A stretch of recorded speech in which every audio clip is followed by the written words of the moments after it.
There's something running through you right now, more powerful than blood, more ancient than DNA. It's invisible, but it controls everything. Your choices, your patterns, your reality. And most people never stop to ask, what exactly is driving me? This video is not about biology. It's not about test results or personality types. It's about the inner blueprint you were born with, what I call your spiritual blood type. You didn't pick it, but you are responsible for understanding it, or living in the dark because you don't. Now here's the truth.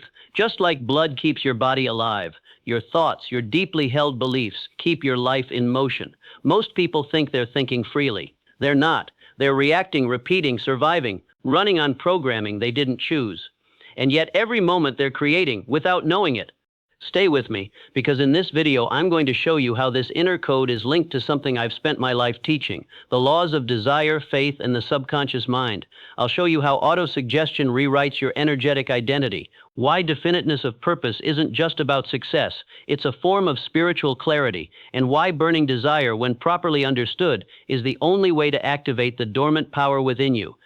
You'll also learn why most people unknowingly transmute their creative energy into destruction and how to reverse that.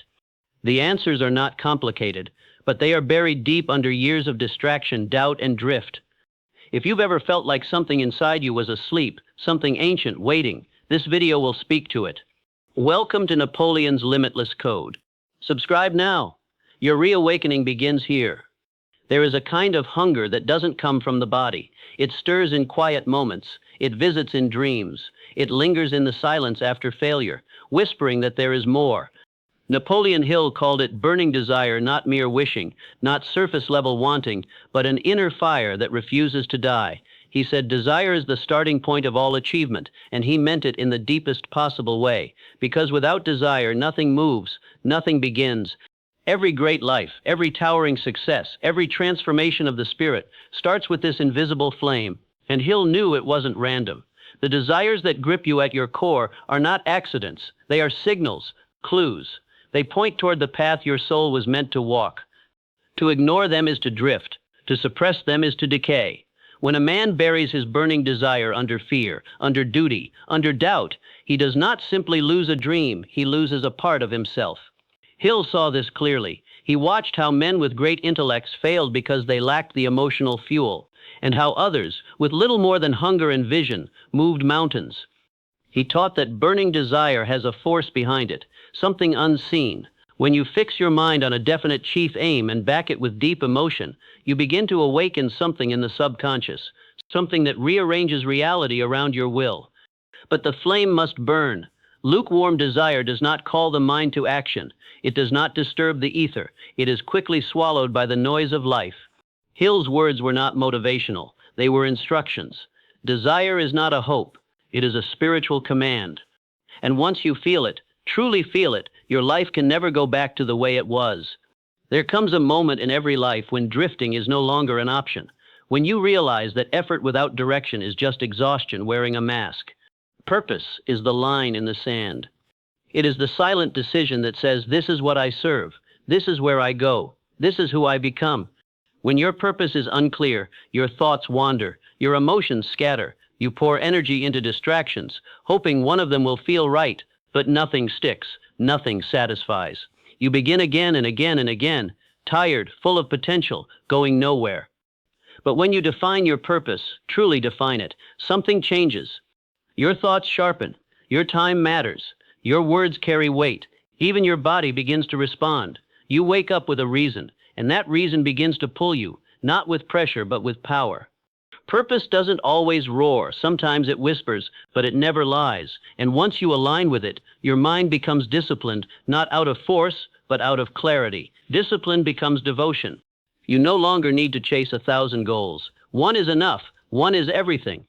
And when that one aim is charged with belief, spoken through daily affirmation, backed with emotion, held with unshakable faith, then your inner world sends out a signal, a frequency.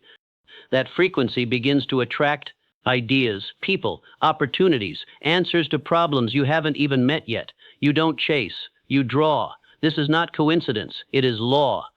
Definiteness of purpose is not about ambition, it is about alignment. And when you walk in alignment, life begins to meet you where you are. There is a kind of knowing that lives deeper than logic. You don't argue with it, you don't second guess it. You move as if it's already done. That knowing is faith. Not the kind you borrow from books or repeat in desperation. Not hope dressed up as belief, but true, grounded, steady faith. The kind that acts in full expectation before the evidence shows up. This is the current that carries your desire from thought to form. Without it, the process stops. Your desire may burn bright, your purpose may be clear, but without faith, nothing flows. The signal weakens, the body tenses, creation slows to a crawl. But when faith is alive in you, everything changes. You speak affirmations not to convince yourself, but to confirm what you already know. You wake each morning with a quiet certainty. It's on its way. It's already mine. That's not delusion. That's alignment. Faith demands discipline, not the kind that punishes, but the kind that protects. You protect your vision from doubt. You protect your time. You protect your thoughts, because you understand what you water grows. Through that discipline, you stay in harmony with the unseen. You trust the delay. You don't rush the outcome. You hold the vibration until the physical world catches up. And it will. Because the law is simple. What you truly expect, you draw in. Not what you wish for. Not what you say once in a while. What you hold in your mind is already done, and feel in your body is already true. Faith is the unseen circulation. It moves quietly, but it moves everything. Without it, nothing can build. With it, even the impossible starts to feel inevitable. The world hears what you say out loud, but your life is shaped by what you whisper to yourself in silence. Every thought is a seed. Every emotion is water. And over time, what you plant in your mind becomes the world you walk through. Autosuggestion is the act of choosing those seeds on purpose. It is not wishful thinking. It is the disciplined repetition of thought, backed by feeling, directed by purpose. When you speak to yourself with intention daily, calmly, with belief, you begin to rewire what your subconscious accepts as true. And the subconscious doesn't judge. It doesn't filter. It receives whatever you give it, whether it builds you or breaks you. That's why there can be no exceptions. Every word you speak, every belief you rehearse becomes instruction to the builder within. You're either reinforcing your vision or feeding your fear. There's no neutral ground. Speak life. Affirm your aim, not just in the morning, but in the quiet spaces before sleep, upon waking, during moments of doubt. Say it with feeling, because emotion gives it weight. Say it with discipline, because repetition gives it roots. You are not trying to convince the world. You are training your own mind to stay aligned. Over time, the echo of your inner language becomes louder than old fears, old doubts, and old identities. And that shift is everything. Because once your subconscious accepts a new command, it begins working, silently, persistently, without resistance. It adjusts your behavior. It shapes your decisions. It magnetizes your experience. This is the law at work, not magic, just cause and effect. You are always speaking to yourself. The only question is, are you doing it on purpose? Beneath your thoughts, beneath your words, beneath every conscious choice, you are building. Not with your hands, but with your attention, your focus, your belief.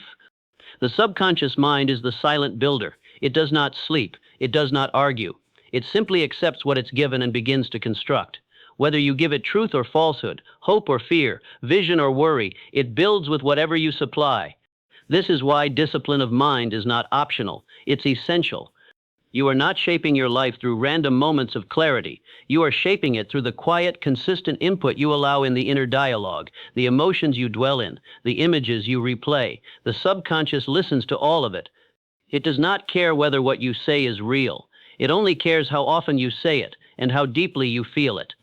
So when you repeat affirmations with conviction, I am guided, I am ready, I am becoming, you are not just speaking into the air. You are giving blueprints to the builder. When you hold your vision with emotion not once but every day, you are engraving new instructions into the foundation of your life. This is where transformation begins, not in the outer world but far beneath it.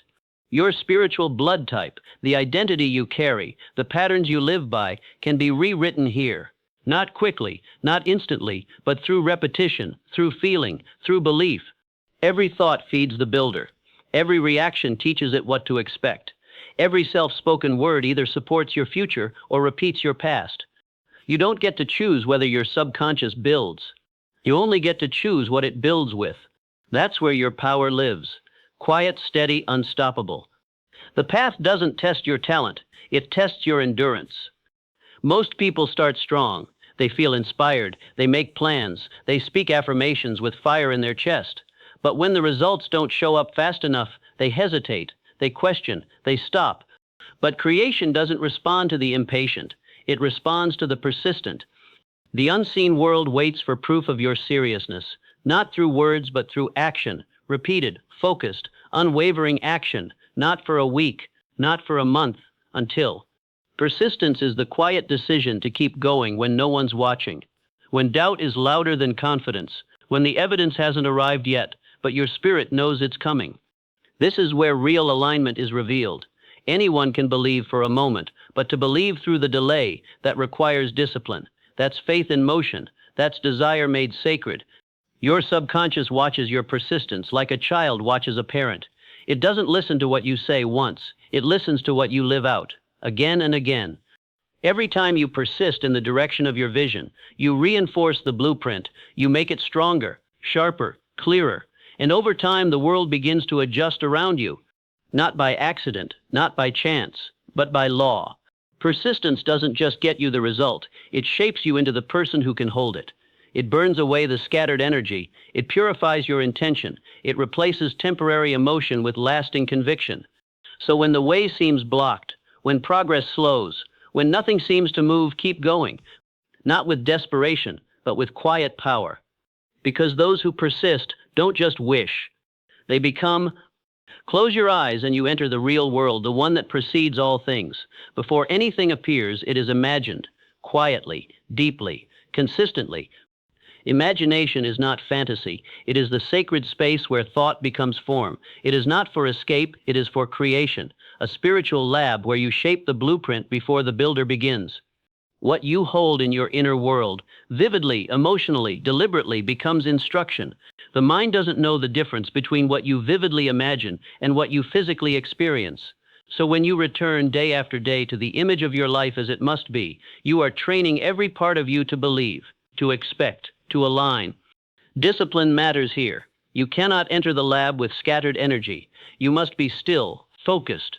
You must bring clarity, not chaos. The clearer the image, the stronger the signal you send. That signal becomes a frequency. That frequency begins to attract. Use affirmations as anchors. Speak them while you see it. I am already living it. I am already there. I am grateful now. These are not just words. They are emotional codes. They give weight to the image. They magnetize the invisible. This is where the law of attraction finds its fire. Not in mere words, but in embodied imagination. You don't just wish. You feel it. You breathe it. You dwell in it. And slowly the outer world begins to reflect the inner one. Not through force, not through chance, through law. You were never meant to build from the outside in. You were meant to see it first, clearly, fully, and let everything else rise to meet it. There comes a point in every journey where solitude must give way to alignment. You were never meant to carry your vision alone, not fully. Creation expands through connection, through shared energy, shared focus, shared belief. This is the essence of the mastermind principle. It's not just a circle of people. It's a merging of minds, hearts, and intentions. When aligned, it becomes a field, an energetic container that magnifies what each individual holds. But that alignment must be sacred, purposeful, because not every presence is nourishment. Some drain, some distract, some confuse your signal until you forget what you're here to build. Your frequency calls your allies. What you radiate determines what gathers around you. If you speak with clarity, if you hold your aim with discipline, if you embody belief, then you begin to draw those who live in that same current. They may not look like you, but their spirit will recognize your signal. Blood recognizes blood. The right alliance doesn't just agree with your vision, it expands it. It reminds you of who you are when you forget. It holds you to your higher standard, and in return you do the same. Affirm it often. I am surrounded by those who see, believe, and build in harmony with my purpose. Let that affirmation be part of your daily rhythm. This is not about dependence. It's about resonance. Even the strongest need mirrors. Not to flatter, but to reflect the truth back with clarity. And when you find even one person who amplifies your path, protect it, honor it, and continue building. because every great creation is born from thought, but it comes alive in unity. There is a force within you, restless, raw, alive. It moves beneath your thoughts. It pulses in your desires, your drive, your attraction to life itself. Some call it sexual energy, others call it ambition. But at its root, it is creative power, the same force that builds, that attracts, that multiplies. Left unfocused, it scatters, it becomes distraction, indulgence, temporary pleasure, with no lasting form. But when directed, when channeled with discipline and purpose, it becomes fuel for greatness. This is the art of transmutation. You don't suppress the energy, you redirect it. You take the same intensity that could be wasted in fantasy or frustration, and you turn it toward the vision you've chosen, your work, your mission, your higher self. It requires presence, awareness, a clear decision. I do not waste what is sacred. Every time you feel that pull, that hunger, that charge, you pause, you breathe, you remember, this is not just physical, it is spiritual, and you speak to it. I convert this energy into focus, clarity, action. You use affirmations to train the mind. My energy serves my purpose. I create, I build, I rise. You live by that standard, not once, but daily. The law responds to what you hold, not what you suppress. When your energy is clean and directed, your attraction becomes magnetic. People feel it. Opportunities respond to it. You begin to move not from impulse, but from power. There is no waste. Every thought, every feeling, every spark has a place. Either it builds your future, or it burns away in distraction. Choose the fire that creates. Everything you've just heard points to one simple truth. You are always creating, whether you mean to or not. Your thoughts are not idle. Your emotions are not random. The way you speak to yourself, the desires you hold, the people you align with, they all feed the blueprint shaping your life. That inner blood type is not set in stone. It can be rewritten, but only by those willing to take full responsibility for what they allow within. This is not about chasing success. It's about waking up to the quiet power that's already inside you. The mind is the field. The subconscious is the builder, and you are the one giving the instructions every moment of every day. So speak with clarity, think with purpose, move with faith. What you build inward will echo outward. Let your life reflect your deepest truth, not your unconscious habits. Thank you for spending this time with us. If this message resonated, give it space to work in your life. And if you're ready to keep unlocking the deeper codes of who you are, subscribe to Napoleon's Limitless Code. This is just the beginning.